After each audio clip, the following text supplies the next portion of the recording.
Halo teman-teman, perkenalkan nama saya Iva Mawati. Saya mahasiswa dari Universitas Islam Negeri Kiai Ahmad Siddiq Jember. Saya akan menceritakan sedikit tentang biografi Kiai Ahmad Siddiq. Kira-kira ada yang tahu nggak sih siapa Kiai Ahmad Siddiq itu? Yuk simak ceritanya sama-sama. Di sini saya akan menjelaskan 3 poin. Yang pertama, siapa sih Kiai Ahmad Siddiq itu? Yang kedua, apa kontribusi Kiai Ahmad terhadap negara Indonesia? Yang ketiga, apa isi pemikiran Kiai Ahmad Siddiq? Nah, yang pertama, siapa sih Kiai Ahmad Siddiq itu?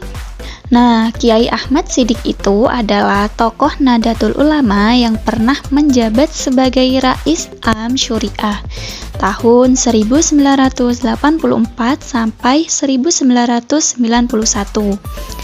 Beliau lahir di Jember pada hari Minggu 26 Januari 1926 dan beliau wafat tanggal 23 Januari tahun 1991. Beliau putra bungsu dari Kiai Siddiq dari ibu Nyai Hajah Zakiyah atau Nyai Maryam binti Yusuf.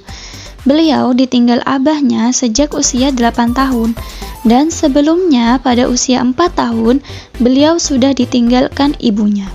Jadi beliau dari kecil sudah menjadi yatim piatu. Nah, yang kedua, kontribusi Kiai Ahmad Siddiq dengan negara Indonesia adalah Kiai Ahmad Siddiq dalam mempertahankan kemerdekaan 45 dimulai dengan jabatannya sebagai Badan Eksekutif Pemerintah Jember bersama Al-Latif Pane atau PNI, Pak Siahaan atau PBI, dan Nazaruddin Latif atau Masyumi. Pada saat itu, Bupati dijabat oleh Sudarman, patihnya R. Sunarto dan Noto Hadinegoro sebagai Sekretaris Bupati. Selain itu, beliau juga berjuang di Pasukan Mujahidin atau PPPR tahun 1947. Saat itu, Belanda melakukan agresi militer yang pertama. Belanda merasa kesulitan karena semua anggotanya adalah para kiai. Nah, agresi tersebut menimbulkan kecaman internasional terhadap Belanda, sehingga muncullah perundingan Renville yang isinya yang pertama mengakui daerah-daerah berdasar perjanjian Linggarjati, yang kedua ditambah daerah-daerah yang diduduki Belanda melalui agresi harus diakui oleh Indonesia. Nah, sebagai konsekuensinya terjadinya perjanjian Renville, maka pejuang-pejuang harus hijrah. Para pejuang yang dari Jember kebanyakan mengungsi ke Tulung Agung. Di sanalah Kiai Ahmad mempersiapkan pelarian bagi para pejuang yang mengungsi tersebut. Yang ketiga, apa isi pemikiran Kiai Ahmad Siddiq? Yaitu pada Munas Ulama NU di Situbondo pada bulan Desember tahun 1983, Kiai Ahmad Siddiq ini menjelaskan makalahnya tentang penerimaan asas tunggal Pancasila bagi NU. Nah, beliau menyampaikan pokok-pokok pikirannya berdialog tanpa kesan apalog, yaitu Pancasila dan Islam adalah hal yang dapat sejalan dan saling menunjang. Keduanya tidak bertentangan dan jangan dipertentangkan.